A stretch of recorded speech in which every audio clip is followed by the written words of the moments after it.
Good morning, everybody. Buenos dias. Welcome to the Inter-American Dialogue, and thank you all for joining us this morning after you've recovered from your July 4th weekend. The Guatemalan presidential election comes at a very tense and complicated moment. In the run-up to the election, to an election that that chooses not only the president and vice president, but also all 160 seats in Congress and 340 mayors, there has been a lot of turbulence. One presidential candidate was arrested by the FBI on drug trafficking charges. Two rural mayoral candidates were killed, and two front-running presidential candidates were disqualified. The latter arguably had the greatest impact on the final vote. Former Attorney General Thelma Aldana of the Movimiento Semilla was banned from the race in mid-May, along with the daughter of former Guatemalan dictator Efrain Rios Montt, Zuri Rios. So when voters went to the polls on June 16th, they chose Sandra Torres of the UNI party and Alejandro Giammattei of the Vamos party. Both had run for office many times before. Although allegations of irregularities on the election day itself led the Supreme Electoral Tribunal to order review of the electoral results, the OAS has dismissed the possibility of fraud. Torres and Giammattei are scheduled to face off on August 11th. Neither candidate is without controversy. Torres has been accused of illegal campaign financing during her 2015 electoral bid, and Giammattei is tied to a series of extrajudicial killings in Guatemala's prisons that took place while he was director of Guatemala's prison system. Guatemala is home to powerful criminal networks and entrenched corruption. As things stand, however, the next president will confront these challenges without the support of CICIG, a UN-backed anti-corruption body whose mandate is set to expire in September. What's more, Guatemala now finds itself in the crosshairs of the Trump administration as a major source of undocumented migrants, as well as a potential safe third country for asylum seekers from elsewhere in the Northern Triangle. Guatemala's current socio-political situation is very complex and critical, and the Inter-American Dialogue is pleased to present this panel of experts to discuss the implications of the upcoming decisive presidential runoff. I'd like to thank the Open Society Justice Initiative for supporting this event. I also want to thank many of you, good friends, former ambassadors of Guatemala, current friends at the Guatemalan Embassy here in Washington. I think we have an excellent group. And let me also thank our excellent staff here at the Dialogue, Irene, Elizabeth, and Leonie, as well as our wonderful summer interns. Finally, I want to recognize the very active and remarkable work of the Dialogue's Peter D. Bell Rule of Law program under the superb direction and intellectual leadership of Michael Camilleri, and very ably supported by Tamar Ziff, who's in the back. We are also having, the program is also holding an event next Tuesday from 2 to 3:30. You're all invited on No News is Not Good News, combating pervasive violence against journalists in Mexico. So I hope those of you who are interested will be able to join us for that. Let me turn it over now to Michael, who will moderate this discussion and introduce our excellent speakers. So thank you again for coming. Great, thanks, Michael.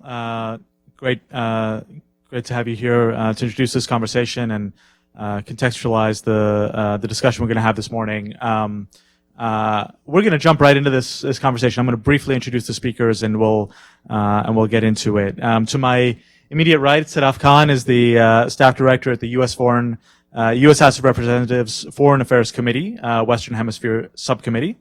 To her right, Martin Rodriguez Perecer is CEO and director of Nomeda, which I'm sure many of you are regular readers of. It's a digital news outlet in Guatemala. To my left, Brittany Benowitz is chief counsel of the Center for Human Rights of the American Bar Association. And last but not least, Hugo Maul is dean of the Guatemala School of Government. It's a private foundation seeking to transform Guatemala's political system and bureaucracy. He's also an economics professor and a columnist at El Periódico. So really wonderful set of perspectives, both from Guatemala and from here in Washington on what's likely to happen in the second round of the presidential elections, what happened in the first round, and perhaps most importantly, what the implications are for the future of the country and the future relations between the United States and Guatemala. So, Martin, let me just start with you, and let's talk about the first round.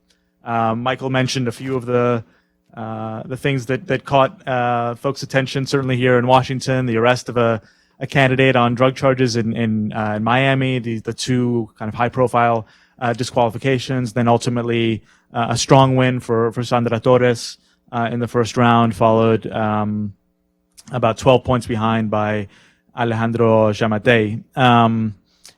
Analyze for us, if you will, what we should take away from the first round, perhaps what's likely to happen in the second round, and who these two candidates are.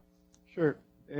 My pleasure, and many thanks for the invitation to the dialogue. It always feels like home being here. And first, I think we should remember that the elections were not only the elections. The elections was the last chapter of what should have been the most important elections in our democratic era, and what should be the tiebreak for the strong battle between the reformist project and the counter-reformist project. The reformist project that started in ideas back in 2000 when NGOs from human rights invented the idea of a CICIG, a UN-backed commission, and then when this CICIG got its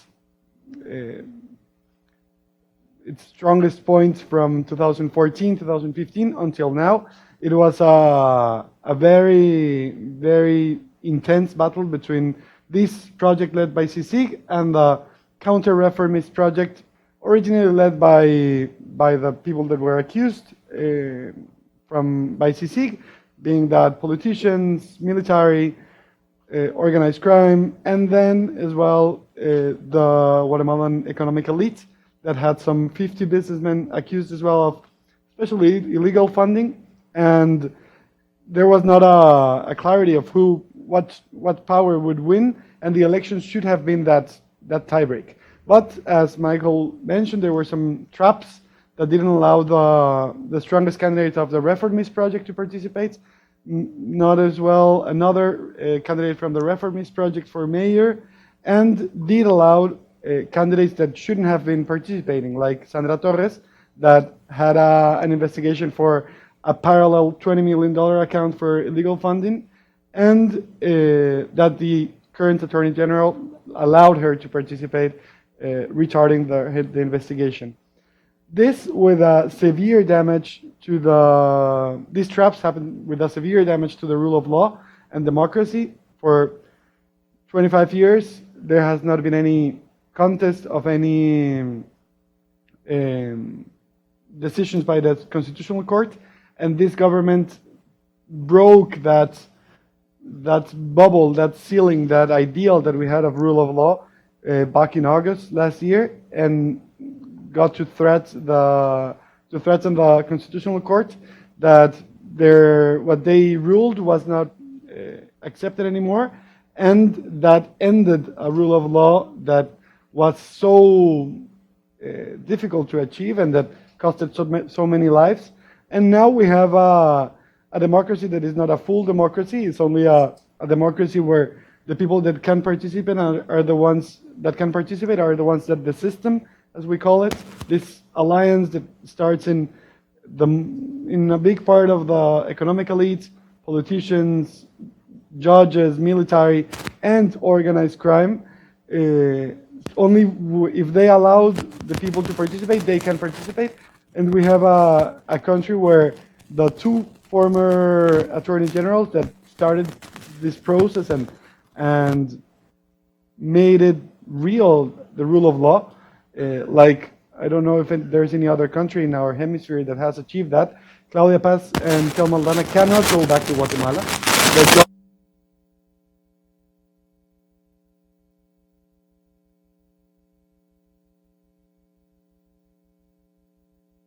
Tel Maldana are here in the US and Claudia Paz is in Costa Rica. So we have a democracy where the people that go after the organized crime and the thieves cannot participate, and the ones that are in alliance with them can participate. So, and maybe we can talk about it later, the role of the US government was lethal for this rule of law in Guatemala because it didn't support the judges, nor the CICIG, nor the pro-reform project, but it supported the counter-reform, many times pro-corruption project in the aim of achieving stability, which is a very poisoned stability because it's a stability with narco-corrupt politicians and their allies. Thanks, Martin. It doesn't sound like you're super optimistic about the panorama. Just before I turn this off, can you tell us a little bit about who these two candidates are and what the polls are saying about who's favored for the second round? Yeah, and normally I'm the optimistic one in the table. At least both sides are very tired, and that's an opportunity as well. Even the winners of this struggle. It's very dangerous, the two candidates. Sandra Torres, when she participated as almost vice president or prime minister from the government of her then husband, it was a social democratic government that had some very important, prestigious ministers in the cabinet, and as well some drug dealers in the cabinet.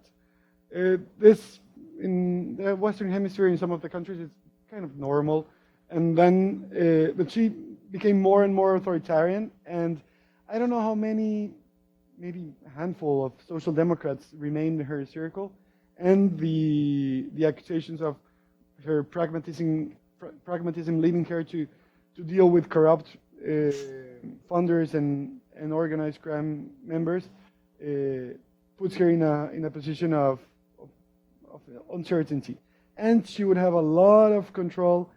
She has a lot of control in the justice system.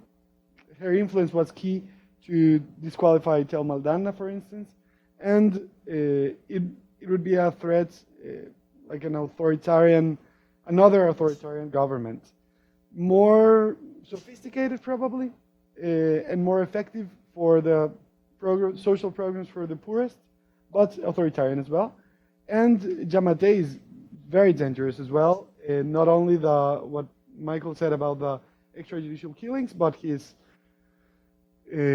openness for relationships with organized crime members. He had as a candidate the son of former General Ortega Menaldo, who is the historical leader of the relationship between military and mafias. And having him as a candidate without any shame or any precaution, I think shows how for me, it's a declaration of how he feels comfortable with an alliance with organized crime and extreme right-wing military, and it would be like a 2.0 government of Jimmy Morales, I think. You mentioned U.S. relations, so let me turn to Sadaf.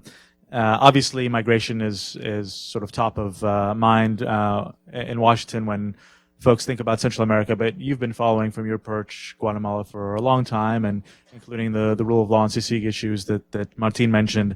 How would you characterize the U.S.-Guatemala relationship right now? What are the issues that Congress is tracking, and what are you sort of hoping to see from the next government? Sure. Well, first of all, thank you, Michael, for having me and everyone at the dialogue. I think the first thing I would do is paint a clear line of distinction between the executive and Congress. And I think there has been a big difference in the way the two have been handling their relationship with Guatemala, especially over the last couple of years.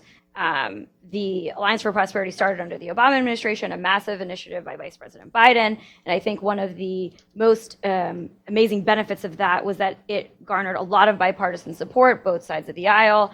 Congress has been really supportive for many years in wanting to push all of our friends in the Northern Triangle to work with us to address the issues of migration, rule of law, security, economic prosperity. And so I think that is essentially where we started. And now what we are definitely seeing is, I think, less support from our own administration to continue to push some of these initiatives, and Congress trying to essentially pick up the slack, maintain the relationships, continue to push on political will with these countries and seeing what we can do. When it comes to what we want to do now and what we see going forward in the election, much like Martine said, I think there are real concerns about not as much the vote itself that took place, but the months leading up to it, the disqualification of the candidates, how the Constitutional Court has been playing a role, and the other entities that are in the government, and trying to figure out, no matter what comes next, no matter who gets elected, that how can we work with these people? How can we continue to build a relationship? I think no matter what we have seen, whether you care about migration, whether you care about drug trafficking, whether you care about security, rule of law, having a strong and productive relationship with the Northern Triangle is in the U.S. interest. And so I think that's something that Congress will continue to focus on. I think the biggest example I would say is as soon as the Trump administration announced a cut of all assistance to the Northern Triangle, you had Chairman Engel and Ranking Member McCall, Chairman Sierras, Ranking Member Rooney, both sides of the aisle, border states, East Coast, West Coast, essentially come together, drop legislation that would immediately, for the future fiscal years, preserve and authorize $577 million back to the Northern Triangle. So I think from Congress, there is still a bipartisan effort to maintain strong relationships. I think what we want to continue to see, and our hope, is to receive political will from whomever is in the next administration in Guatemala, so we have a willing partner. And so I think that's where we are. Perfect. Yeah. Let me just pick up there because Brittany, CICIG had been part of that kind of bipartisan consensus until fairly recently. You authored a study last year when the future of CICIG was very much in the balance, suggesting that CICIG was essential, that rule of law in Guatemala and the ability to combat transnational crime really required still at this point that the international community support Guatemalan institutions, and that barring CICIG's continued presence in the country, that those efforts would suffer significantly. We're now at a different sort of juncture where, barring something extraordinary, the CICIG mandate is set to expire in September. Do you see things any differently? And what's your maybe just take us through why you reached the conclusion you did, and what the implications are now that CICIG seems to be close to having to close its doors? Yeah, our conclusion is the same as it's always been. Let me preface my remarks by saying that the EBA does not take a position on presidential elections, so I am going to speak in my personal capacity, but it's true that our study found that there remains a need for an international investigative body in Guatemala, and that the ongoing efforts to combat the grand corruption that's captured the key ministries of the government cannot be completed currently by the justice sector in Guatemala. There are many brave prosecutors and judges in Guatemala who put literally their lives on the line to do the right thing, and they've, as Martine suggested, been forced into exile, many of them, and face death threats. They do this job at great peril, but they cannot do their jobs if you have a Ministry of Interior that's misusing U.S. security assistance against the U.S. Embassy, that is purging the police of vetted police chiefs, if you have a prosecutor general who's marred in her own allegations of illegal activity that were never investigated, and who refuses to push forward prosecutions, for example, of embezzlement in the Ministry of Defense. So how can we have an effective partner in the Guatemalan government? How can we secure borders if we don't have individuals in those key security ministries who are willing to do their jobs? And I think that CICIG has been instrumental in unraveling just how extensive the corruption is, and it touches the customs agency, the migration agency, So it's clear that we need an independent investigative capacity to propel these investigations. And if it's not CICIG, then it should be another investigative body that's got a hybrid or international element to it. And that's the only way that we're going to achieve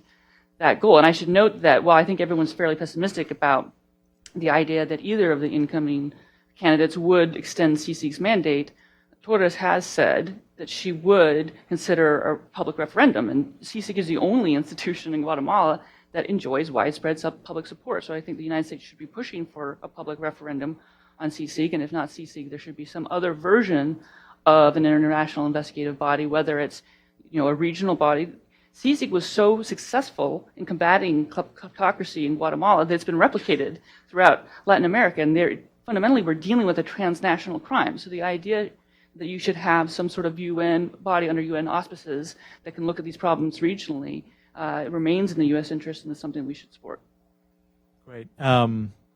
I want to get back to the referendum issue and ask maybe Martin about the prospects of that. But let me turn to Hugo, and I want to loop back to the issue of immigration because the School of Government has done a lot of work on combating poverty and thinking about how to raise standards of living in Guatemala.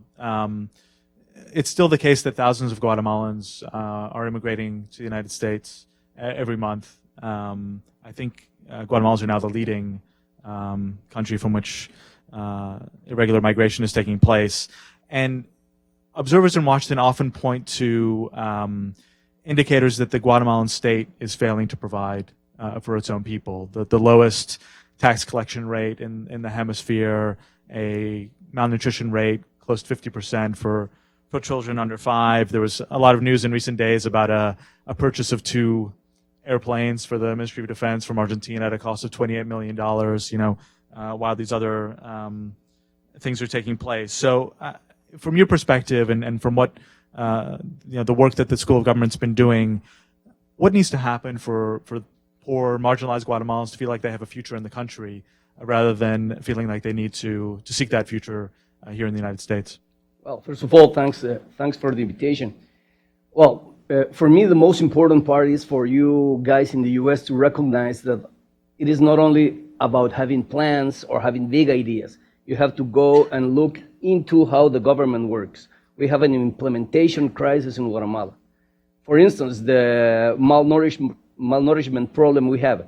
This is everybody is in favor of tackling that problem. We know how to do it. We have the money, and nothing happens. And this is because that within the government, there are a lot of problems in terms of delivering results to the people. So it doesn't matter what the U.S. government will do in terms of immigration, giving aid to the Guatemalan government, or trying to do whatever involves the executive branch delivering results to the poor people. That will not happen. So it's important to overcome, from our point of view, 4 major problems. First is the civil service. The civil service in Guatemala is populated by people appointed by past political parties in power. So you don't have a bureaucracy with people fully with a full understanding of the problems, nor the capacities in order to deliver results. The other thing that is hurting a lot these days is the fear of the bureaucracy about being prosecuted after all the things we have seen due to CICIG and all the corruption scandals. Bureaucrats at the street level, the people that finally do the work, many of them are afraid in order to sign, to do things, because basically we don't know where we are standing on. And in that particular part, the Contraloría General de Cuentas, which is like the controller, the independent office that controls the use of money, is also part of the problem. The Contraloría General de Cuentas basically is a key part of the Guatemalan system in terms of how the public sector works, and it is controlled by the mafias. When I say the mafias, I will say people that want to have an inefficient government in order to do whatever they want, but giving results to the people. And the other thing is basically, for my perspective, the U.S. is missing the point in how you guys are trying to combat immigration. The immigrants in the United States, they send $1 million per hour to Guatemalan in remittances. We create, in terms of wages, 1 million per hour in formal jobs. So what we lack is employment. The people working in the US makes the same money per hour as the people working in Guatemala, given the fact that we have 3 million people working in Guatemala. So the problem we have is productivity and employment. And they emphasize that the US government is given to bringing development into the most isolated areas, in those areas that lack infrastructure, that lack basic economic opportunities, because it's a very rugged country. I believe that the US government should also put emphasis in bringing opportunities to the urban areas in order for the Guatemalan economic system to create opportunities at the city level, which is also another missing part in this whole story. During the last 25 years, approximately 1 million Guatemala have fled from Guatemala to the US, and another 1.5 million people have fled from the rural to the urban areas. So we have a dual problem here. People coming into the US, but also people coming to cities of Guatemala, and we are not offering not the basic public services nor employment. So in terms of immigration, we have to work in the very poor areas with the peasants, but we have to work also at the urban areas in order to enhance the opportunities of having employment. And on top of that, it is also important to mention that immigration is not only due to economic problems, also about violence, and also about the inefficiency of the government giving results and giving public services to people in isolated areas. So there is not a magic bullet in which you can shoot and resolve all these problems we face. Great, thank you. Sadaf, let me turn to you because there were some interesting tidbits I think there on U.S. policy. You mentioned the bipartisan consensus that there continues to be for addressing the root causes of migration in the Northern Triangle.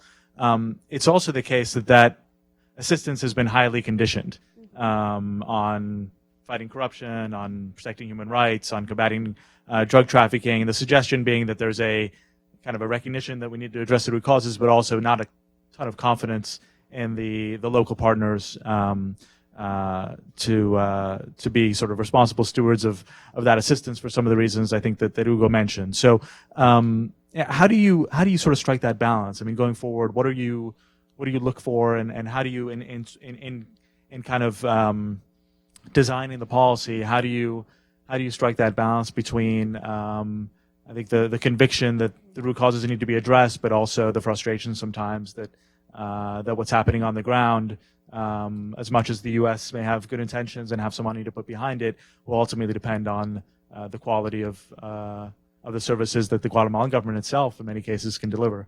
Sure, absolutely. I think that's an excellent question. I think something that we've been very actively continuing to talk about and try and essentially constantly evolve as the situation on the ground changes. And when it comes to certifications, this is something I think a lot of people in the audience who I'm also familiar with, we've all been working on them for a long time. And a couple of things that are really important is their certifications were put in place because we do know the realities on the ground, and it's about making sure that the money is spent in a way that's transparent. We know where it's going. We know it's going to the right causes.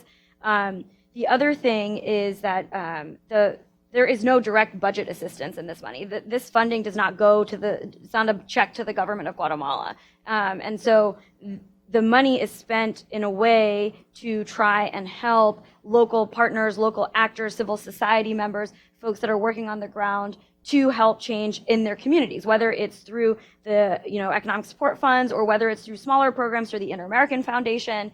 These things are very largely geared toward helping folks on the ground. The parts and those funds are conditioned very differently than the funds that would potentially go to help justice sector reform, help with police professionalization, help with human rights issues, and to help strengthen the rule of law, help the Attorney General's office, et cetera, et cetera. And those funds are conditioned very strongly, and that is a way for, I think, Congress and the U.S. government to see where the Guatemalan government is wanting to be a willing partner. Where are the areas where they are able to meet the standards and the thresholds that the U.S. government needs to feel comfortable to send taxpayer dollars abroad? And I think there was a time where that was bearing fruit, right? And we talked about Thelma Aldana and everything that CICIG was able to accomplish, and the responsiveness that we got from being able to manage these benchmarks. And I think that's, what I would say about why those certifications were there, why they're important, why they continue to be important. The legislation I mentioned earlier with Chairman Engel and Ranking Member McCall and Mr. Sears, et cetera, also contain conditions and contain conditionality, and it's twofold. We want the administration to certify that these things are happening before funding can be dispersed, and it creates a process where they have to report to Congress, and then Congress has the opportunity to also either agree or disagree. And if there is a disagreement there, they can choose to hold some of that funding or say some of this funding should not go to these actors that we don't think are meeting the benchmarks. And so for the second part of your question, to kind of seeing what's going to happen moving forward, that's essentially why I really, always want to go back to political will. And the Guatemalan people, they have spoken, much like you had said, they want folks to come in and help out. They want opportunity to be provided for them. They want to have jobs. They want their rule of law system to work. Everybody agrees that long-term development and stability will only come from economic development and security in that sense. But none of that will happen if rule of law isn't created, if confidence isn't created in the institutions. Private sectors, the foreign direct investment is not going to come in unless any of these things happen. And it all always goes back to confidence in rule of law, anti-corruption measures, feeling that there is stability, confidence, and essentially a comfort level to be able to invest and get involved. And so I think no matter what happens going forward, you're going to see, especially from Congress, a push in wanting to see political will and wanting to see people meeting the certifications. Terrific. Let me pick it up there and turn to Martin.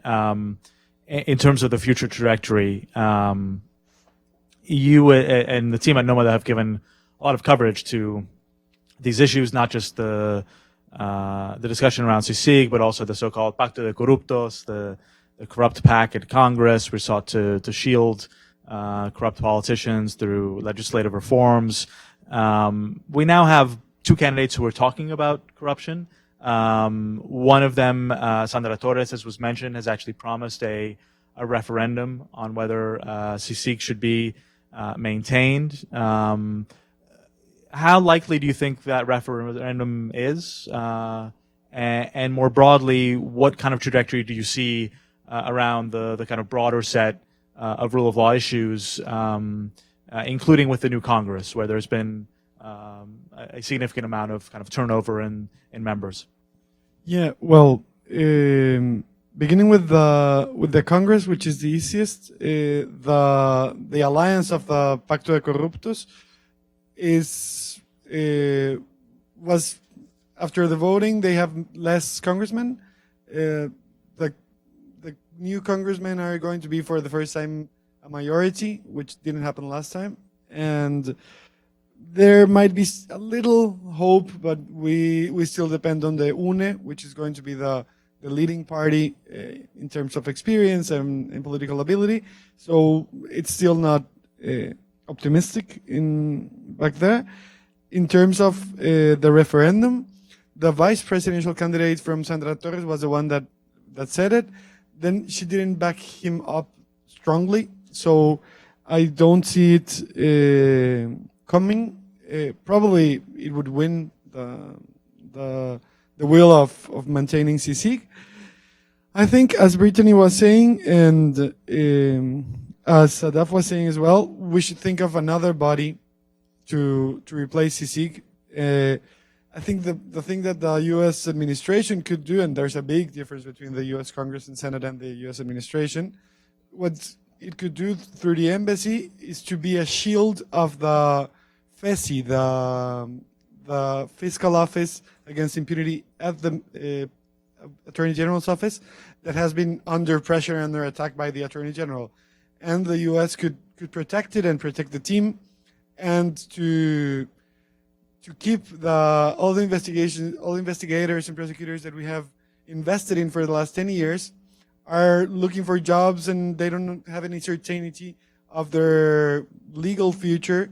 So this structure should be protected. And I don't know if we can think of a OAS maxi, stronger than maxi and independent from the government, and not like in Honduras where if the president doesn't like the head of the maxi, it's changed. And that's totally illogical for an independent commission. And one thing that is very important is that this new figure maintains one of the essentials from CICIG that had a lot of U.S. support, but was not subordinated to the U.S. And that's key for any investigation and any prosecutor. You can ask Mueller. I mean, 4 years ago, the U.S. administration was pressuring a lot for the CICIG not to suit Perez Molina for the impeachment process because they were like, no, we prefer stability. And CICIG and the Attorney General were independent and said, no, he is a criminal. We should proceed against him. So that's a key element. And I think that maybe from the Congress or from the Senate or from the civil society from the U.S., you can pressure your government to explain us why do they rather have hostage presidents and not presidents in prison? Because besides the candidate captured by the EEA in Miami, like 1 week or 2 weeks before, the current President Morales had a meeting with that killer, murder, drug dealer at his house. And after that meeting, he said to the DA agents, we don't need the service of killing anymore because we have it solved. And we don't know what the record from that meeting was. And the DA has that record and hasn't made it public. And then asks for anything to the government, like the third safe country agreement. And the government says, yes, anything you want, we sign it. Of course, because they have all the information from that meeting. And there was a relationship, proven relationship between the president of the government and an organized criminal. And the U.S. administration does not do anything about it. And are we going to wait until they keep in power like Juan Orlando Hernandez in Honduras and they have more proven relationship with organized crime? I mean, I don't understand how he can be, or that government that administration in Guatemala can be held as partners still. And just as another finishing point, in support of what Hugo was saying, another key element from the U.S.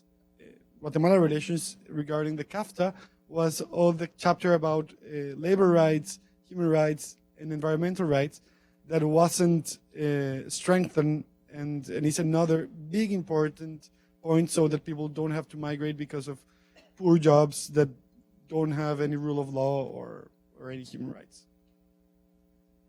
Thank you, Martin. Brittany, kind of staying on this theme, the issues that you identified in your report were focused on CICIG, but there was sort of a broader set of rule of law issues, especially focused on judicial independence, and those included, for example, the processes by which Supreme Court justices and the Attorney General are selected.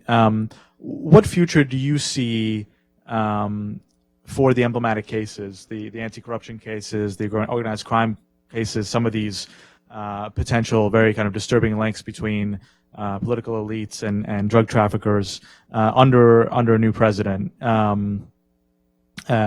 Jimmy Morales obviously has had a kind of adversarial relationship with the Constitutional Court in particular, but what's the environment that you foresee in terms of judicial independence and rule of law in the country? Well, absent outside pressure, I think you cannot have any faith that the judiciary is capable of acting independently and holding these people accountable. So the ABA has taken the position that there should continue to be conditionality, especially until the Ministry of Interior is fully implementing the decisions of the Constitutional Court, which is the most basic tenet of the rule of law.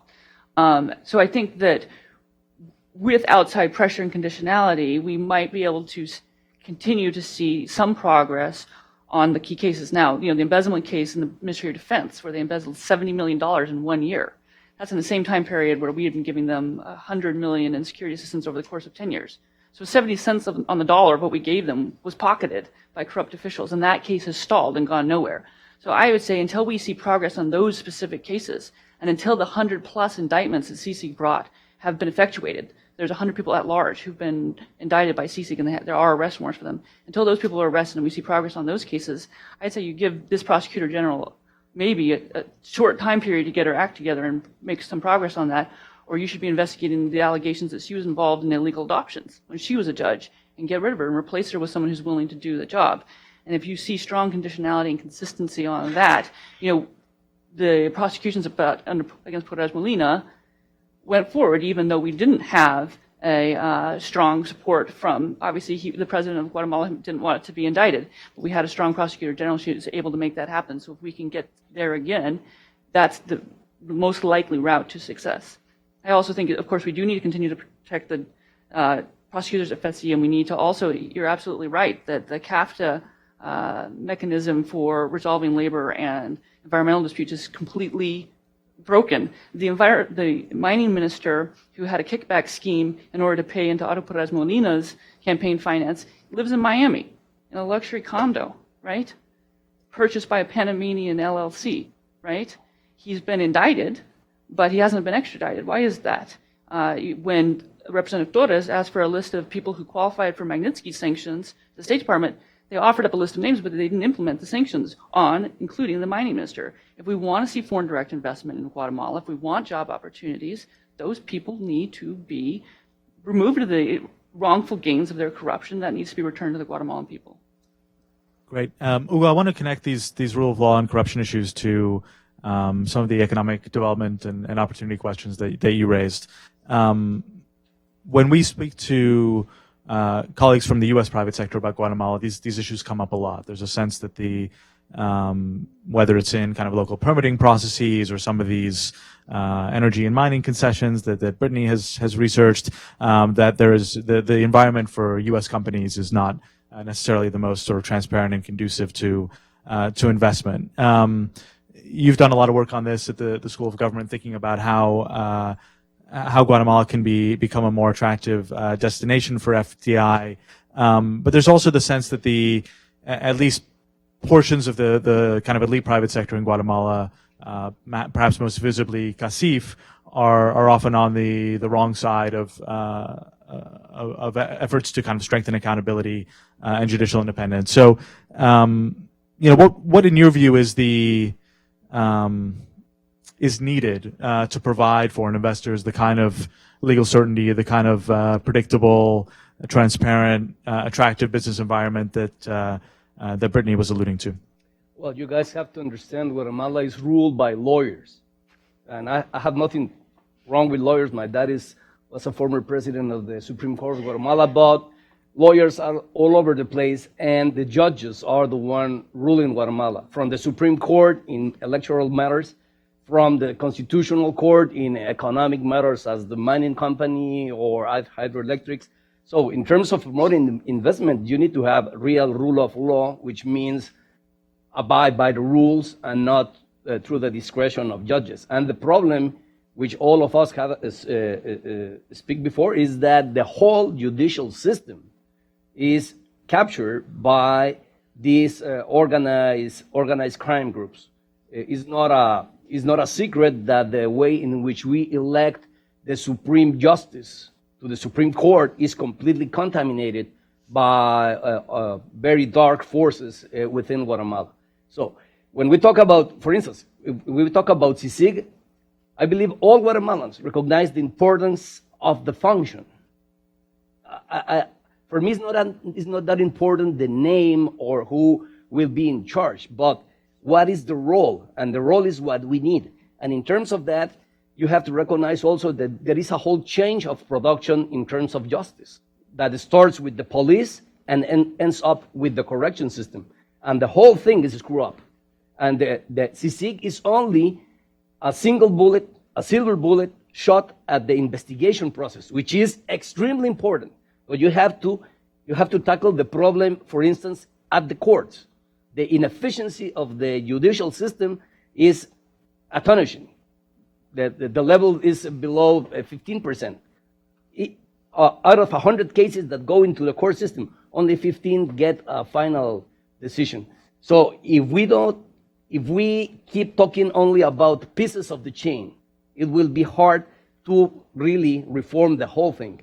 And the other part is also we have to have some credibility in terms of convincing foreign investors to come to Guatemala.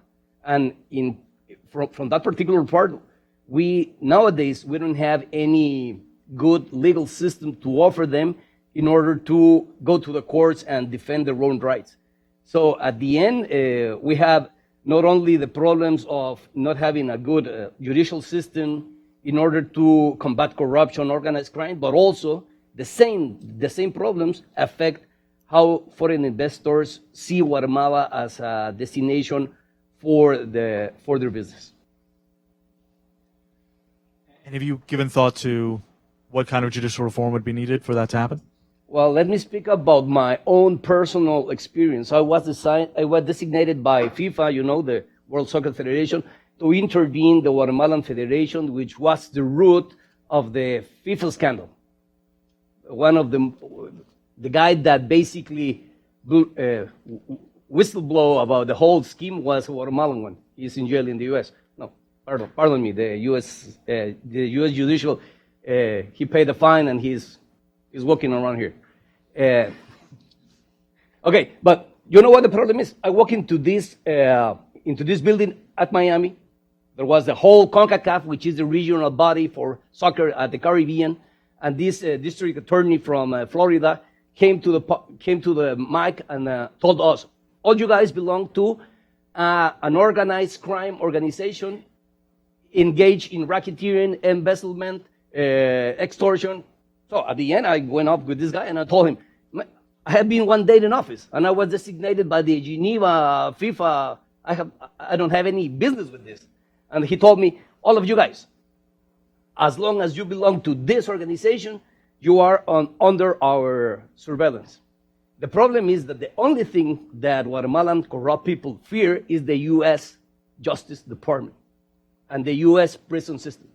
So at the end, I don't know how to do the reform, but you have to have full support in terms that whatever is the institution backing up this external force bringing up the reform in Guatemala, you have to have full support all the way down.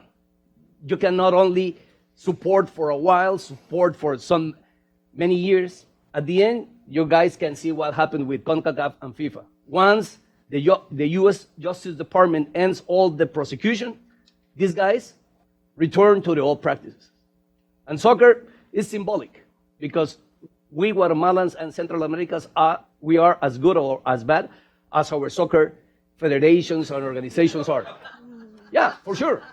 We worked for 4 years revamping the whole institution. At the end, the guys that were thrown up by the FIFA originally are the ones ruling the country. So if you don't have this external force fully committed, there is no way to restore this. But you have to have this systemic view, not only one shot, but the whole system. Thanks, Hugo. It's always a successful event here where we get to talk about corruption and soccer. So, Can I just jump in on the judges? I absolutely agree with everything you said, and there does need to be ongoing international monitoring. We've monitored the last 2 rounds of proceedings to select a prosecutor general and the selection of the high courts 4 years ago, or 5 years ago, which is about to be repeated. And what they do is they will go through about 2,000 plus candidates in the space of a month or two. They don't collect basic information about the candidates, and people who are the subject of criminal indictments have been selected for the Supreme Court. And so it's a completely broken process. CICIG investigation found that during the last round, one of the appellate court judges who was on the panel to select Supreme Court judges was given an apartment by a businessman in exchange for his votes. And the whole thing is a racket. And I think this current process should basically be thrown out the window. We need to compel the production of all of the previous legal writings of all of the judges. There should be a private, confidential review of the bank records of all the candidates to examine them for unexplained income, and that is the only way that you're ever going to have meaningful vetting of these high-level justice sector personnel. Yes, I would like to intervene to agree with what Hugo and Brittany were saying, but to disagree as well. I don't think that the Guatemalan corrupt officers are afraid of the Department of Justice in the U.S. At the end, they end up in Miami, like the former energy minister, or like former presidential candidate like Valdizon, or like Trujillo in Nueva York. They arrange things and they don't fear it. But there was a time back in the very far away year of 2016 when Guatemalans were afraid of the rule of law, were afraid of CICIG, the Attorney General, the the tax administration. For the first time in our history as a republic, after 200 years, people were afraid of the office of tax collection, the SAT. The corrupt politicians were afraid of the media as well. And that was thanks to CICIG and 10 years of independent Attorney General's office. The problem now is that no one besides the good prosecutors, like the people from FESI, and the former good prosecutors like Tel Maldana or FOPA, they're the only ones afraid of the Attorney General's office now. I mean, when she says, "Oh, we're investigating this," everyone is like, "Oh yeah, you're investigating," like the rest of Latin America forever, and like Guatemala before 2010. So we can build institutions that can be more, that can produce more fear than the Department of Justice. And we can build it with international help and with a lot of Guatemalans that are very brave and that make institutions work like nowhere else in the continent. So I just wanted to disagree with that. I want to open up for questions, but I'm going to put our Guatemalan speakers on the spot. Who do you expect to win the election? I think that Sandra Torres wanted Giammattei as opponent. It was her favorite candidate, because if she would have competed against Tel Maldana, she would have lost. Against Trujillo, she would have lost. And I don't know whether Giammattei is going to inspire as many voters as needed to go and vote for him. So I think she's going to win. Hugo, you agree? Yeah, for me, the money, the coin is still on the air. There is a sense of despair among Guatemalan voters because the judges basically suck up 27% of the intention of the vote when they sacked Tel Maldana, Suri Rios, and another two presidential candidates. So 27% of the total intention of the vote was basically on the air. And Sandra Torres, neither Sandra Torres nor Giammattei captured this intention of the vote.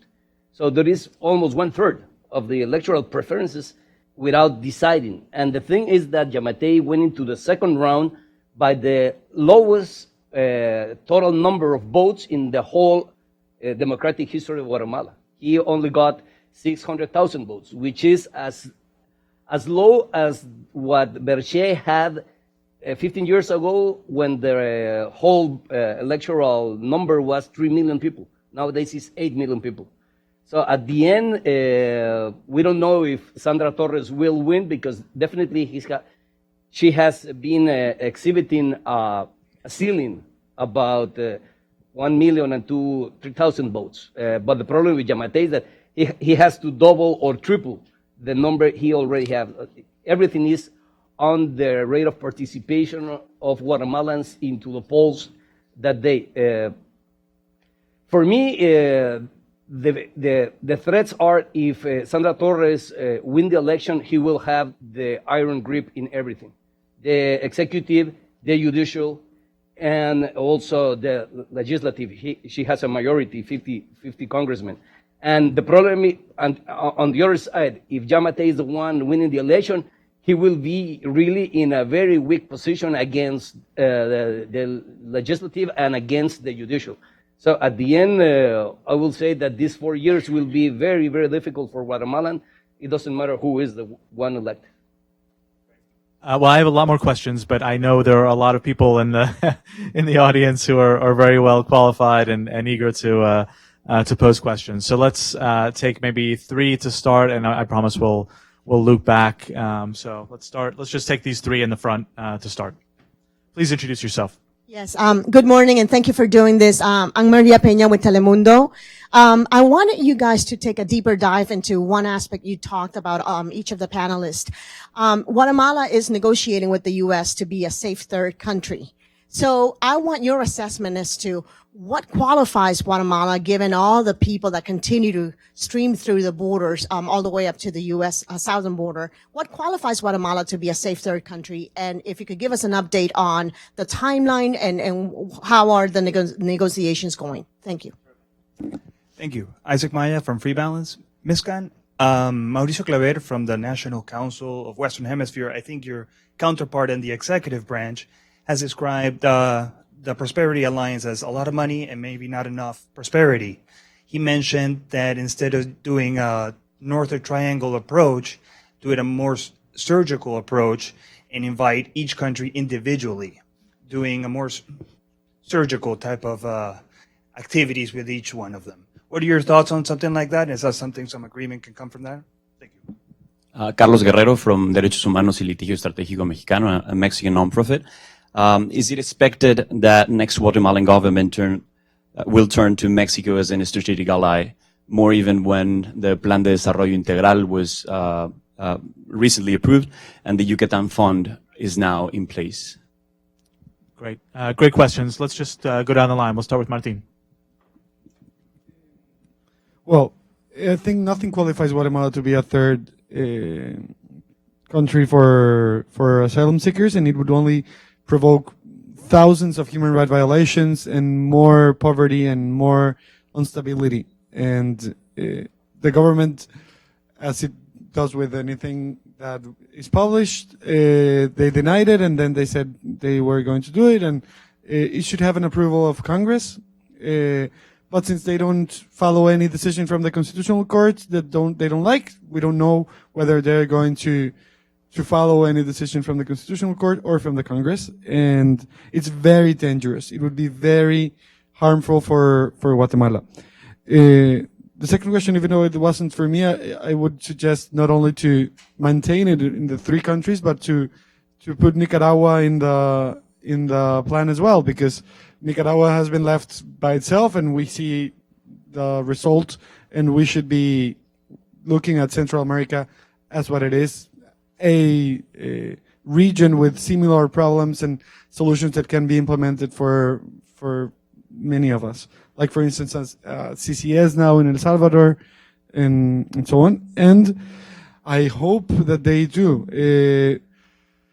Sandra Torres and Carlos Raúl Morales, who is her vice presidential candidate, he was a former career diplomat, and at least he understands better how important Mexico is for Central America. It is a total shame for the country that there was a plan between the UN and Mexico and El Salvador that doesn't include Guatemala and Honduras. And I think it's the way it should be, because the governments of Guatemala and Honduras currently are more related to narco-traffickers than to the civil society and the citizens. So it's understandable, but I hope that this changes a little in the future. I would just say on the first two questions, one on the third country processing, absolutely what Martin said, nothing qualifies Guatemala to be a third country host. Guatemala, as Michael had alluded to, the numbers always fluctuate, but is essentially one of the largest numbers in terms of folks leaving and fleeing the Northern Triangle. And I don't think you're going to get any disagreement on the panel up here, but I think it's a misguided decision. I think there are other motivators at play that are kind of bringing these conversations about. Similar to what Michael had asked earlier about, what we hope to see from future administration in Guatemala. I think the last few months continue to prove the point that it is very important that the Guatemalan government pay real attention and credence to what's coming out of Congress, because if you are working to build a very strong relationship with this administration, which is incredibly erratic, one day they are potentially helping you get rid of CICIG, and the next day they're cutting off all assistance to you, and the next day they are making you a third country processing country without giving you any assistance to manage the inflow. And so I think Congress is kind of the only backstop against that, so I would just make that note. And then, sir, you had a question about having a targeted response, and Mauricio's comments. I would first like to say I'm not Mauricio's counterpart. That would be a slight promotion for me. Mauricio, for people who don't know, he's at the National Security Council in charge of Latin America policy. So we've heard this conversation happen since before the Alliance for Prosperity even created. The simple fact is the Northern Triangle is inextricably linked. And so if you really focused on one particular country or one particular region or here or there, all that would happen is the problem would flux into a different area. So if we only focused on Guatemala or only on Honduras, that just meant more challenges would arise for the other countries in the region. And the countries are very linked. They're obviously very close together geographically, culturally. And so the only thing that is going to help is some sort of holistic program to help bring the region along, understanding the nuances between the different countries. The other thing in terms of wanting to have more focus on the prosperity and the private sector and economic development, I mean, I think this is something we hear a lot of, to make sure that the only thing that's going to happen that's going to help these countries is to create jobs and opportunities. And I don't think anybody denies that. I think everyone thinks that is the long-term backbone for stability. But as a lot of the panelists up here have said, and in my own conversations with U.S. companies and international companies and the chambers of commerce, et cetera, until they see security, reliability, transparency, can trust the rule of law, they're not going to want to invest in these countries because they don't have any faith in what might happen with the legal system. When we talk about the lack of implementation in the labor laws and the mining sectors, I mean, all of these things breed uncertainty, which is something that large multinationals are not going to go for. So that's why I think it's, no matter how you slice it, having a strong holistic view toward the region is the only thing that's going to be best for the region, the only thing that's going to be best for the states, the only thing that's going to be best for the hemisphere. With regard to Guatemala being safe, even at the risk of stating the obvious, it's important to remember that within the last 30 years, there was a genocide in Guatemala and 200,000 civilians were killed. And so we are dealing with a post-conflict setting where the peace accords have never been implemented, right? And so we just did a study looking at online hate speech in Guatemala and how there's coordinated online troll farms spreading disinformation about the election and vilifying the indigenous community and human rights activists. And the study we looked at, we had an expert on hate speech who looked at mass atrocities and relation between hate speech and mass atrocities and found when you have a contested election, when you have disenfranchisement, when you have a history of mass atrocities, you're looking at a situation where you may have mass atrocities in the future. And it wasn't that long ago that 8 people were killed during a conflict in Toronicapan. It was a couple of years ago. So I think both of the candidates, or at least one of them, has talked about using the military more in internal security. And anyone who knows anything about the history of Latin America knows that the use of the military in internal security in Central America has had disastrous consequences. So I see the whole thing as a recipe for a very, very dangerous downward spiral. With regards to the Alliance for Prosperity and how to tailor that aid, it's less a question of how do you, which country do you give it to? That's the wrong question, right? The question is, if you give money to a ministry run by a crook, you should expect the money to go down the drain. And I'm saying this is a statement against my own interest, right? We provide training for many years on forensic to the local law enforcement in Guatemala. It doesn't matter how much training, how much capacity building, and how much skill sharing you do. If the prosecutor general of the country is not interested in pursuing these investigations, you will literally waste the money. Yeah, just a footnote on this last part about polarization. I belong to the generation of the peace treaty accords, and at least 20 years back in time, we can sit each other in Guatemala and speak about our differences. Nowadays, it is so tense and so polarized that I completely agree on the threats we have in terms of violence. What does it make Guatemala a third safe country? That is a problem upon you guys, because if Mexico qualifies, Guatemala also qualifies under whatever you demand Mexico to comply. I agree with everybody that Guatemala doesn't offer anything for migrants to be in Guatemala and for a while they get the asylum. But the problem is if Mexico does qualify, Guatemala also qualifies. In terms of the Alliance for Prosperity, given the fact that I don't receive money from U.S. funds, I have to say that nothing will work if you keep pumping money into the Beltway bandits. You call these contractors. This money is coming from the U.S. taxpayers to pay American consultants. That doesn't work. The narcos pay in dollars to the people in the fields. So how much of each dollar really get to the people? So you have to find different ways, not only pumping money into contractors in order to do fancy projects. What they want is employment. For instance, Andrés Manuel López Obrador a couple of weeks ago announced that he will create 40,000 jobs in garment factories in the northern border of Mexico. That's the type of thing we should be thinking. Why not we have these garment factories on the southern border on the Tapachula side? Or why don't we have it in the Guatemala and Salvador side?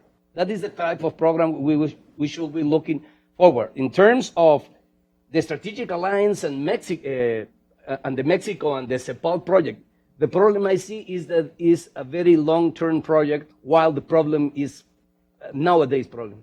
And the other fact is that it seems to me that it works better for the Mexican interest than for the Central American interest. These very big projects about infrastructure, that's fine, but we will need 10 years. And at the end, it will benefit more the regional integration of Mexico rather than the pressing problems we have.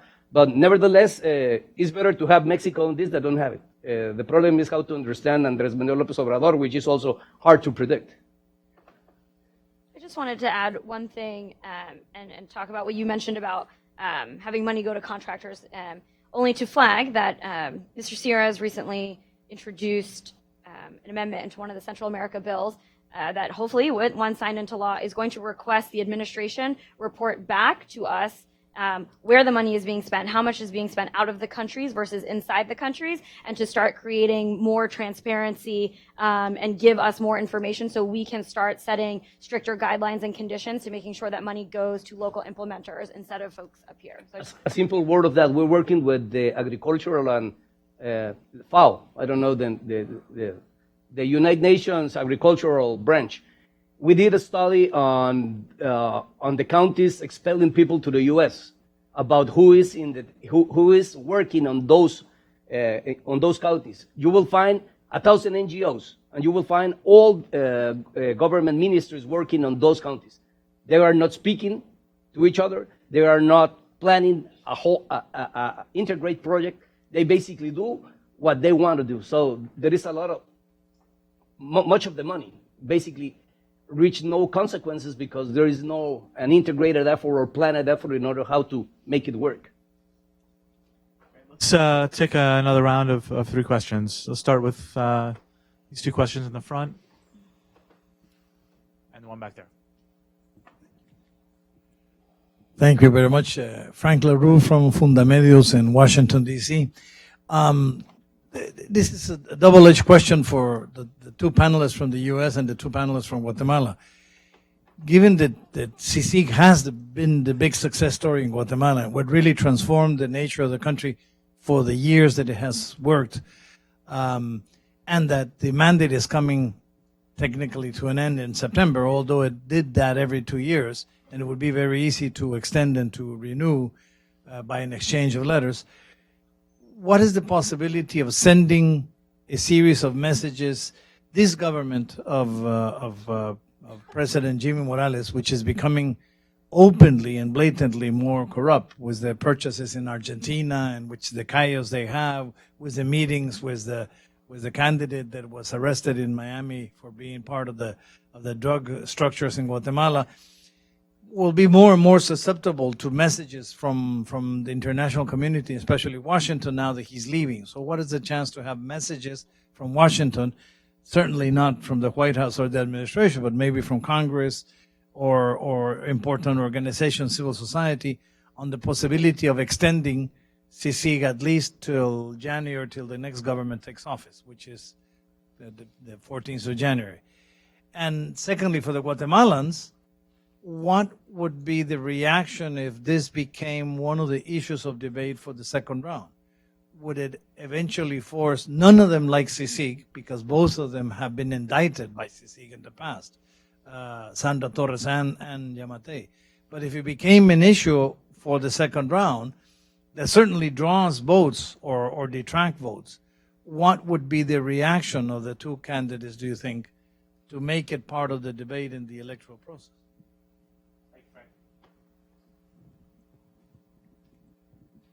Edgar Villanueva with the U.S. Guatemala Business Council. Just a quick question. Where is the low-hanging fruit? We keep discussing things that are very macro and problems that we need to solve, and most of the solutions come at a very macro level. Like, for example, the CEPAL program with Mexico has very macro objectives. Where do we find those actionables? What are those action items that both the U.S. and Guatemala can work on? Assuming, for example, the perfect scenario in which either Sandra Torres or Alejandro Giammattei comes in and wants to do very good things, where do you guys see these things? What are those things specifically? Is there a reform that we need to be looking at? Is there a law that we need to be passing? But more than we need to change the entire system, more of these are the surgical things that might move the ball, not that far, but with some consistency. Great. And there was one more question in the back.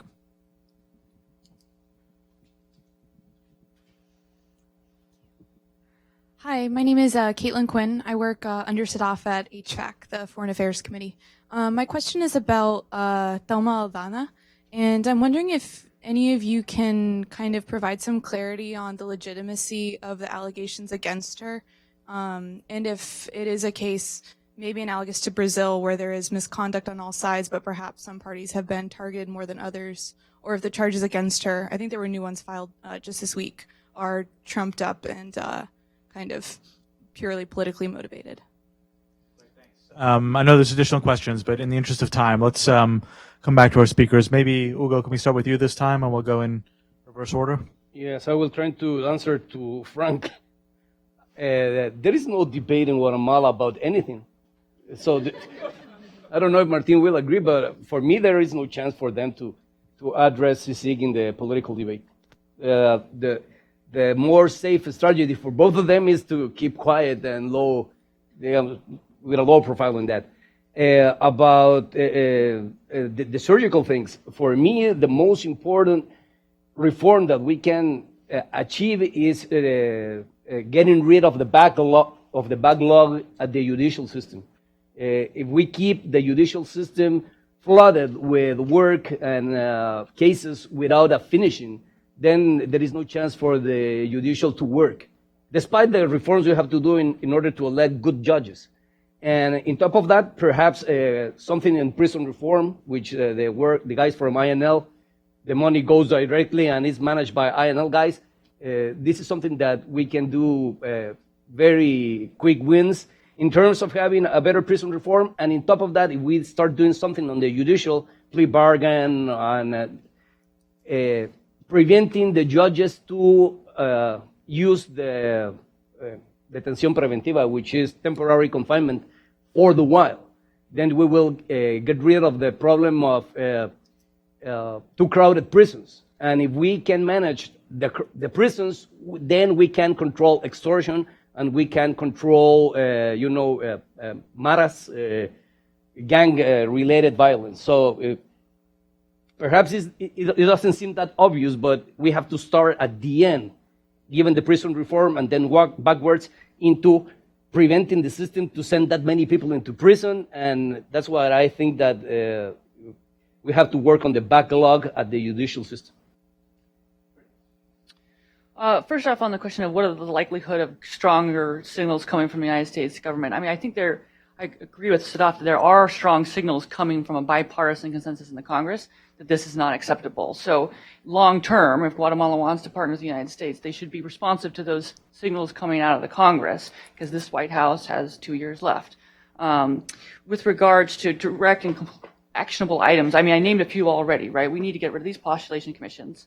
One possibility is, what about an internationalized postulation commission? When we appointed special jurisdiction for the peace in Colombia, we had an internationalized body that did that appointment process. Let's do that for Guatemala. How about the people who have safe haven in the United States who are pending indictment in Guatemala? How about seizing their assets under Global Magnitsky and denying them visas or extraditing them to Guatemala to face prosecution? And lastly, I think that there needs to be more and more precise conditionality on any security assistance. We should restore the humanitarian assistance, but condition the security assistance on getting a prosecutor general who can deliver progress on the corruption cases and a minister of interior who's willing to effectuate arrest warrants. Sure.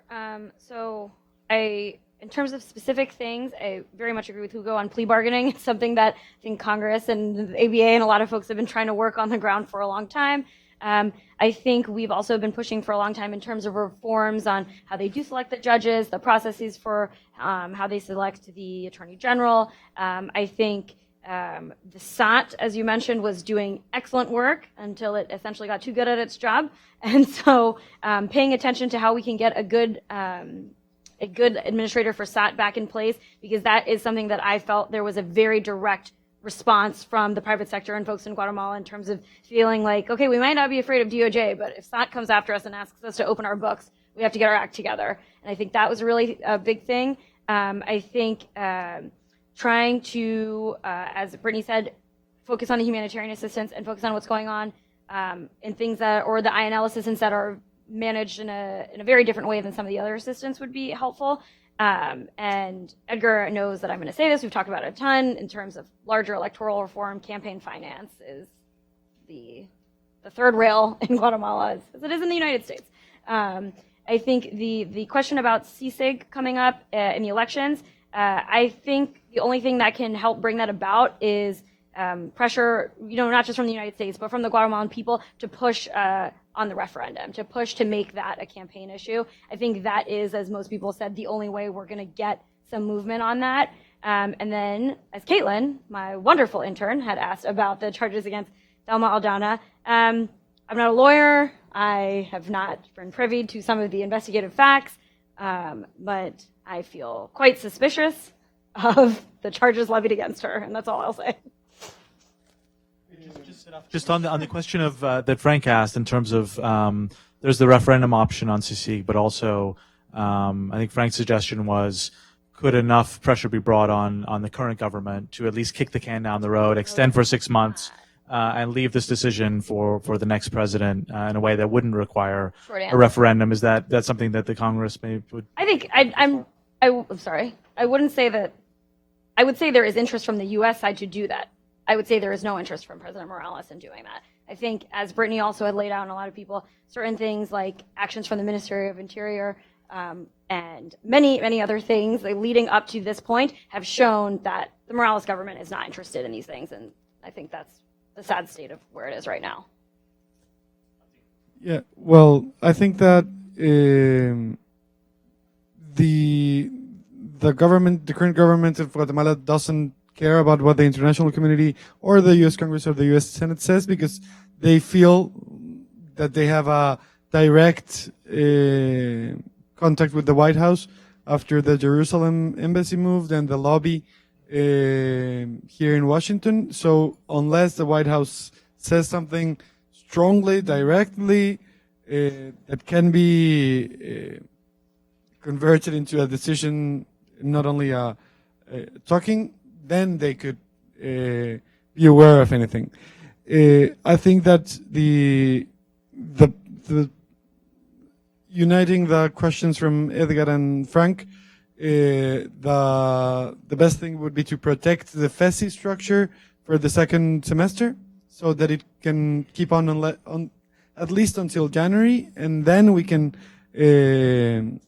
try to put some public and diplomatic pressure in the next government to prove this political will that Sadaf was talking about, and to restore CICIG or another effort like that. Regarding the other small actions that could be done, besides protecting FESI and the judges and the former prosecutors and attorneys, I think that we should keep watchdogging to prevent a downward spiral, as Brittany was saying. She was referring to the massacre back in 2012 in Totonicapán. The colonel that was responsible for that massacre was sent out of jail by a judge that is very obscure, and he was promoted to number 3 of the army in Guatemala by this government. And as we know, the military in Guatemala, the only ones that they are scared of are the military from the U.S.